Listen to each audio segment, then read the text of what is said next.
आज के व्लॉग में आप देखोगे गेस्चर ड्राइंग की प्रैक्टिस और स्टोरी बोर्ड को मैंने आज कंप्लीट कर लिया है। सो गाइज, मेरे व्लॉग की शुरुआत होती है मेरे पुराने जर्नल से, जो मैंने 3 मंथ पहले या 4 मंथ पहले मैं क्लासेस अटेंड करती थी कोर्सेरा पर। कोर्सेरा की क्लासेस है ये, जैसे स्टोरी बोर्ड बनाना और स्टोरी टेलिंग।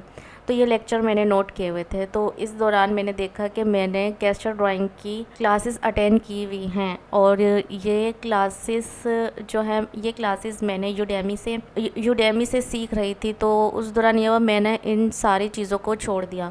आज मैं ये चीज़ को फील करती हूँ कि मैंने गेस्चर ड्राइंग, और उस टाइम पे मैं बिल्कुल सही डायरेक्शन पे चल रही थी, तो मैंने ये चीज़ें क्यों छोड़ दी। आज मुझे इस चीज़ का बहुत ज़्यादा रिग्रेट हो रहा है, क्योंकि अगर मैं ये चीज़ साथ साथ चलाती रहती तो आज मुझे इतनी डिफ़िकल्टीज़ नहीं फेस करनी पड़ती ड्राइंग को लेकर। सारी चीज़ें थी जो मैं 3 मंथ पहले से एनिमेशन के साथ साथ ये लेक्चर्स भी अटेंड कर रही थी, लेकिन मैं खुद हैरान हूँ कि मैंने ये चीज़ें क्यों ही छोड़ दी। ये चीज़ें मैं फिर से आगे आप लोगों के साथ इसको मैं कंटिन्यू करने वाली हूँ। इस जर्नल को देखने के बाद मैंने ड्राइंग करने की ट्राई की, कोशिश की। यूट्यूब पर भी क्लासेस, बेसिक क्लासेस देखी, कुछ अच्छी सी क्लासेस मिल जाएं, लेकिन बहुत ज़्यादा टाइम इसमें आप जो हमारे नीड के मुताबिक हो उसमें थोड़ा टाइम लगता है। तो यूट्यूब पर मुझे कोई चैनल नहीं मिला था, तो फिर मैं यूडेमी पर चली गई थी। यूडेमी पर एक क्लास मुझे अच्छी लगी थी, थोड़ी सी वो मुश्किल थी। यूडेमी मेरे पास बंद हो गया था। फिर ये था कि मैं खुद से ही उसकी प्रैक्टिस करने लगी। उसके बाद फिर मैंने पेन टैबलेट पर ड्राइंग की प्रैक्टिस करी। डे का 1 आवर मुझे लाजमी इस ड्राइंग को देना है, ये बात मैंने लिख कर मैंने अपनी वॉल पे लगा ली है। पेपर ड्राइंग छोड़ दी, उसके बाद मैं पेन टैबलेट पर आ गई। पेन टैबलेट पर ड्राइंग की प्रैक्टिस करी, ऐसी और एस शेप को ज़्यादा अच्छे से समझा। बट जो स्टोरी है जो मैंने आप लोगों के साथ शेयर की हुई है कि उसके ऊपर किस तरह से स्टोरी बनाई हो, फिर उसके बाद स्टोरी बोर्ड बनाया। आज उस स्टोरी का मुझे स्टोरी बोर्ड कंप्लीट करना था। ये ड्राइंग करने के बाद मैं फ़ौरन स्टोरी बोर्ड बनाने बैठ गई, और उसमें मुझे काफ़ी टाइम लगा था, क्योंकि आप लोग जानते हो कि ड्राइंग इतनी अच्छी नहीं है, तो रेफरेंसेस ढूंढने में भी टाइम लगा। फिर रेफरेंसेस ढूंढ कर फिर उन्हें ड्रॉ किया। ड्रॉ करने के बाद फिर उसकी एडजस्टमेंट भी ज़रूरी थी। तो गाइस, तो आज इस स्टोरी बोर्ड को मुझे ज़रूर कंप्लीट करना था, क्योंकि मैं ज़्यादा डेज नहीं ले सकती, क्योंकि फिर मुझे एनिमेशन भी करनी है। ये सब करने के बाद जब मैं स्टोरी बोर्ड बना रही थी, गूगल से ही मैं सारे रेफरेंसेस ले रही थी। तो एक चीज़ पर आके मैं स्टक हुई हुई थी कि ओल्ड लेडी बनाना बहुत ज़्यादा मुश्किल हो रहा था। तो गूगल से मैंने उसका रेफरेंस लिया था और उसे बनाया था। उस लेडी का फिर टोर्सो बनाना था, और ओल्ड लेडी के मुझे 2 पोजेस की ज़रूरत है, एक 3/4 पोज और एक फ्रंट पोज भी मुझे लगता है कि नहीं, इतनी ज़रूरत नहीं है। 3/4 पोज में ही वो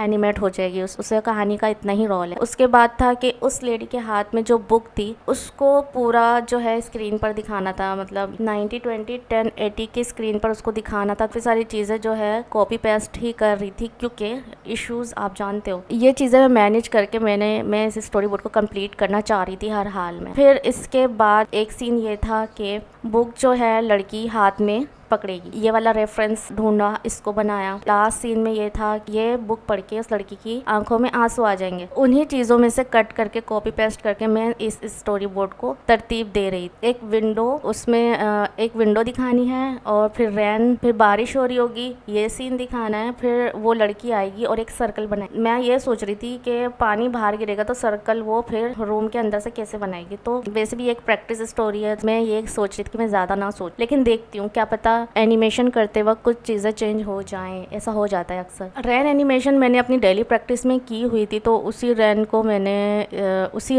मैं यूज़ कर रही थी, लेकिन इस फाइल में कुछ प्रॉब्लम लग रही थी। ये फाइल चल नहीं पा रही थी, स्टक हो रही थी। मुझे ऐसा लगा इसमें कुछ ज़्यादा ही सिंबल मैंने बना लिए। मुझे लगता है कि मुझे आगे दिक्कत आने वाली इस वाली फाइल में। ये था कि स्टोरी बोर्ड बनाते टाइम मुझे ये चीज़ भी मैं माइंड में रख रही थी, कौन सी चीज़ एनिमेट होनी है। आईज एनिमेट होनी है, वॉक करानी है। वॉक कैसे करवानी है? लेडी की वॉक एक अलग वॉक होगी, करेक्टर जो लड़की है लीना, उसकी वॉक एक अलग स्टाइल से होगी। तो ये दोनों चीज़ें ही मुझे ध्यान में रखनी है, लेकिन मैं देखती हूँ कि मैं किस तरह से वॉक करवाती हूँ। ये तो एनिमेशन के दौरान ही पता चलेगा। इस स्टोरी बोर्ड को बनाने में मुझे बहुत ज़्यादा टाइम लगा था, कि मुझे 3 से 4 आवर्स इस स्टोरी बोर्ड को बनाने में लग गए थे रेफरेंसेस के थ्रू। मेरा व्लॉग का टाइम भी ख़त्म हो गया था और वर्क का टाइम भी ख़त्म हो गया था, शाम हो गई थी। तो इसलिए मैं एक सीन नहीं बना पाई हूँ कि लड़की जो है विंडो ओपन करेगी, और वो कुछ सोचेगी। तो ये लाइन, सिर्फ एक सीन मेरा रह गया है, वो मैं सुबह नेक्स्ट व्लॉग में उसे मैं ऐड कर लूँगी और आपके साथ शेयर कर लूँगी। वो यहाँ पर आज मेरा जो है स्टोरी बोर्ड मैंने कंप्लीट कर लिया है। अब मैं करूँगी एनिमेशन। तो आप मेरे नेक्स्ट व्लॉग में देखोगे मैं किस तरह से एनिमेशन कर रही हूँ।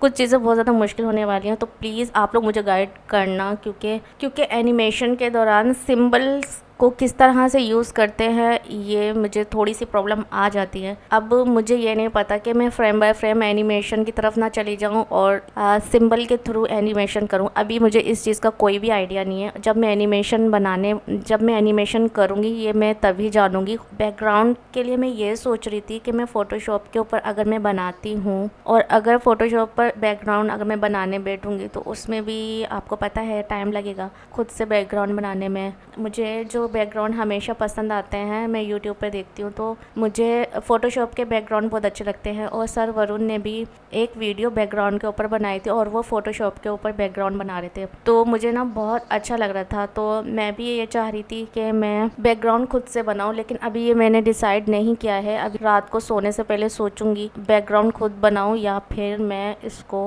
क्या करूँ। बाद में कल के व्लॉग पर छोड़ती हूँ। कल मैं आप लोगों को बताऊँगी कि बैकग्राउंड में किस तरह से बना रही हूँ। इसके लिए मुझे थोड़ा सोचना पड़ेगा। आई थिंक एनिमेशन अगर जल्दी करनी है तो बैकग्राउंड पहले सारे प्रिपेयर होना ज़रूरी है। मैं एक चीज़ जो मेरे माइंड में ये भी थी कि एनिमेशन से पहले बैकग्राउंड सारे कंप्लीट हो जाएं तो ज़्यादा अच्छा है, फिर एनिमेशन ज़्यादा इजी रहती है। तो इस बारे में मैं सोच कर फिर आप लोगों को कल बताऊंगी। तो मिलती हूँ नेक्स्ट व्लॉग में। सो गाइज़, जो मेरी वीडियोज़ देख रहे हैं, मेरे व्लॉग को पसंद कर रहे हैं, प्लीज़ मेरे चैनल को सब्सक्राइब कर लें और शेयर कर दीजिए। प्लीज़ अपना सपोर्ट मेरे लिए बनाए रखिएगा।